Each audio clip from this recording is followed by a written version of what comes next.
26واں پارہ ہے. یہاں یہ سمجھنے والی بات ہے. 26واں پارہ سورہ حجرات ہے. رب ذوالجلال نے ارشاد فرمایا یا ایھا الذین آمنوا لا یسخر قوم من قوم عسى ان یکونوا خیرا منهم. اے ایمان والو کسی قوم کا مذاق نہ اڑایا کرو. کیا پتہ جس کا مذاق اڑایا جا رہا ہے وہ قوم تم سے بہتر ہو. یہاں حضرت بلال رضی اللہ تعالیٰ عنہ، حضرت خبیب رضی اللہ تعالیٰ عنہ، ان کا بنی تمیم کے لوگوں نے مذاق اڑایا تو رب ذوالجلال نے یہ الفاظ نازل فرمائے کہ اے بنی تمیم کے رہنے والوں، یہ تو وہ ہیں جنہوں نے ابتدائی اسلام کے اندر اسلام اور دین کے لیے مشکلات کا سامنا کیا ہے. تم ان میرے بلال و خبیب کا کیسے مذاق اڑا سکتے ہو؟ تو رب ذوالجلال نے پوری قوم کو اعلان کروا دیا یا ایھا الذین آمنوا، اے ایمان والو، لا یسخر قوم من قوم عسى ان یکونوا خیرا منهم. کسی قوم کا کوئی بھی مذاق قوم نہ اڑائے. کیا پتہ جس کا مذاق اڑایا جا رہا ہے وہ اس سے بہتر ہو جو مذاق اڑا رہے ہیں. آگے عورتوں کو مخاطب کیا، حکم ارشاد فرمایا من نساء ولا نساء من نساء عسى ان يكن خيرا منهن. بعض اوقات عورتوں کو یہ عادت ہوتی ہے، فطرتاً وہ کہتی ہے، ایک عورت اس کی پیٹھ کے پیچھے اس کے بیک گراؤنڈ میں کسی دوسری کا مذاق اڑانا شروع کر دیتی ہے، اس کے لیے باتیں کرنا شروع کر دیتی ہے. تو رب ذوالجلال نے یہاں ارشاد فرمایا کوئی بھی ایک عورت کسی دوسری عورت کا مذاق نہ اڑائے.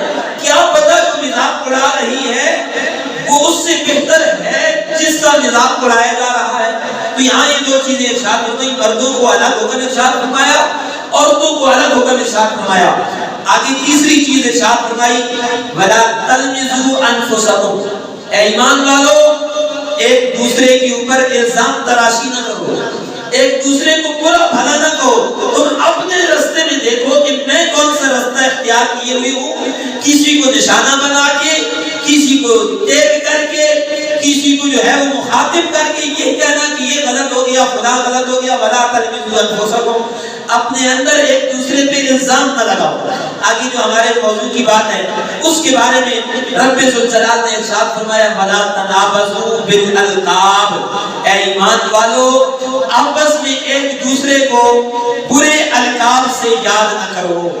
برے القاب سے، برا لقب دے کے، برا نام دے کر کسی کو یاد نہ کرو. ولا تنابزوا بالالقاب بئس الاسم الفسوق بعد الایمان.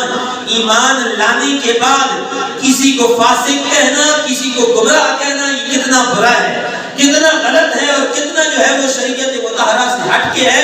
تو اس لیے یہاں بڑی خوبصورت انداز کے اندر مومنوں کی، مسلمانوں کی تربیت فرما دی کہ کوئی بھی ایسا کام جو ہمیں پسند نہیں ہے ولا تنابزوا بالالقاب، کسی کو اس کے غلط لقب کے ساتھ، برے نام کے ساتھ یاد نہ کرو، بلکہ جو اس کا اصل نام ہے اس نام کے ساتھ اس کو یاد کرتے رہا کرو. یہاں اس آیت پاک کی تفسیر کے اندر ایک حدیث پاک تفسیر دور منصور کے اندر نقل کی گئی ہے. حضرت سیدنا ابن عباس رضی اللہ تعالی عنہ اس حدیث پاک کے راوی ہیں.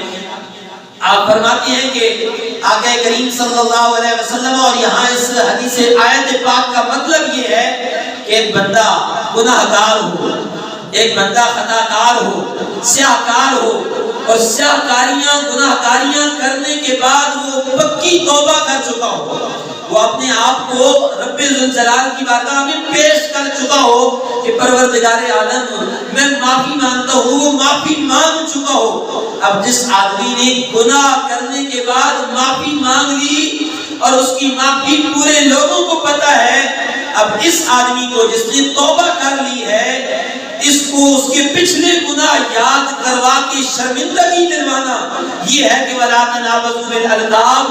اس کو برے لقب سے یاد نہ کرو. اس کا جو پہلے والا عمل ہے اس سے سپرد ہے، اس کا جو پہلے والا گناہ ہے اس کے ذمہ ہے. اس کا پہلے والا گناہ رب جانے، اس کی توبہ جانے، اس کی معافی جانے. اب اس کی اگلی جو زندگی اس نے شروع کر دی ہے اس کو اس کے ساتھ یاد کرو تاکہ تمہارے اندر آپس میں محبت کا رشتہ پیدا ہو سکے. محبت اور